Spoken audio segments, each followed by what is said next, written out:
Hello everyone, thank you for tuning in. And sorry I haven't reviewed a film lately. I have seen Office Christmas Party, Nocturnal Animals, Arrival, all the films that are, escaping the atmosphere at this time. But I really wanted to I told myself, I don't want to review another movie until I see Your Name. And I couldn't find Your Name anywhere until today. And today I saw Your Name, and it's amazing. I don't want to sugarcoat it and just hurry up. I just want to hurry up and get right into it.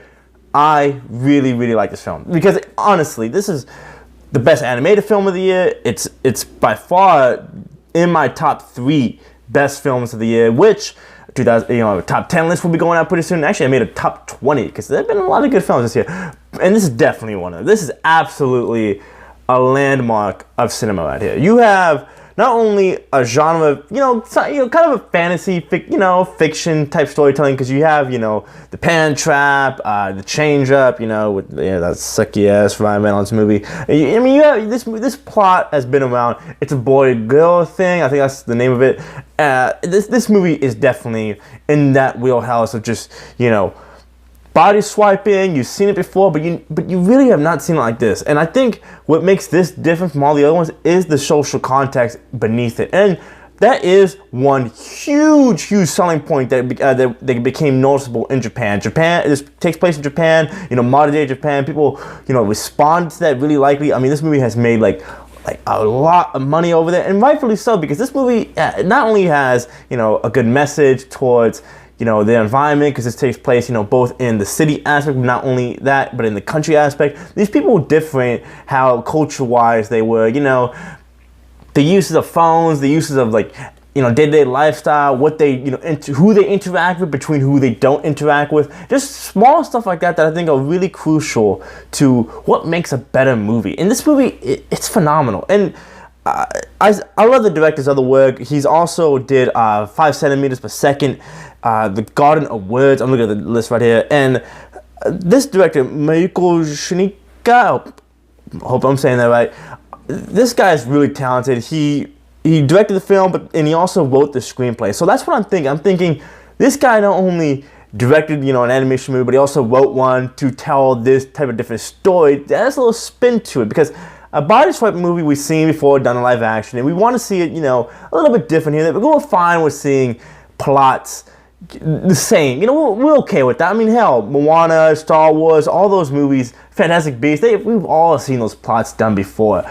And better in some cases, but we've never really seen them in that type of light where we're pushing forward, a social interaction that is being called today. I mean, seriously, Japan has freaking stuff going on right now that is really relevant to what this movie is saying. I'm not going to go into it because personally I didn't know that huge selling point of the movie was a thing. The real big thing about this movie is it's about love. And I think really in this world that we have, where I'm just going to talk about films. In film perspective, we have cliche romances. Oh, this guy's going to get with this girl. We can see where this is going. It really is the fun out of it. But when you see 2 characters that you see the backstory, you see everything about them laid out in front of you, yeah, you as a human being go, yeah, you deserve that person. Yeah, you should be with that person. And when they don't, when the movie is really hard, trying to pull on your heartstrings to make you go, nah, we're going to wait on that. We're going to make you as an audience just sit there and watch us toy with your emotions. I mean, that's ballsy. Some people hate that. Some people, I've been hearing a lot of people say they hate, Monster Calls because it's so manipulative. It's not manipulative. Sometimes I think it does work effectively when you have the right characters, the right story, the right, all the things that make a good movie. And this movie is so damn good. I didn't want to wait till March, because I hear that there's going to be an English dub version in March. I really didn't want to wait that long, because I really wanted to see it now. And it does, of course I do read them, but I really wanted to sit back and just watch the visuals. Maybe I will go see it just for the visuals, because focusing on the words, it is Japanese, it is subtitled, so you do have to pay attention to what they are saying. But the one thing great about animation is you just are floored by the imagery and how well it is put together. And sometimes you do get lost by the words, and you go, no, I'm trying to figure out what they're saying, but oh my God, this world you created is beautiful. I want to go there, which I can for $1,000. Yeah, it's crazy. But no, like seriously, this is amazing right here. You all across the board, you know, the noticeable shout outs to all the two main actors who do the voice work. I think they, you know, even though I can't freaking understand a word they're saying, they still are convincing enough for me to go, yep, I believe that you're that character. You are convincing me just as, you know, Amy Adams in Arrival or any other live action actor out there. That it's incredible to see animation just floor you in this way. Because, you know why? Because I'm just going to use any other animation film out there right now, you know, Zootopia. You know, well, actually ones that are using real life humans. Like I said, Moana. Films like that, yes, they're dealing with demigods, they're dealing with all that stuff. But at its core, though, you know, you have a lead character like Moana who's not really, she's a princess, but she's, you know, a real life, you know, like a real life figure. Like, you couldn't easily see her being like a real person.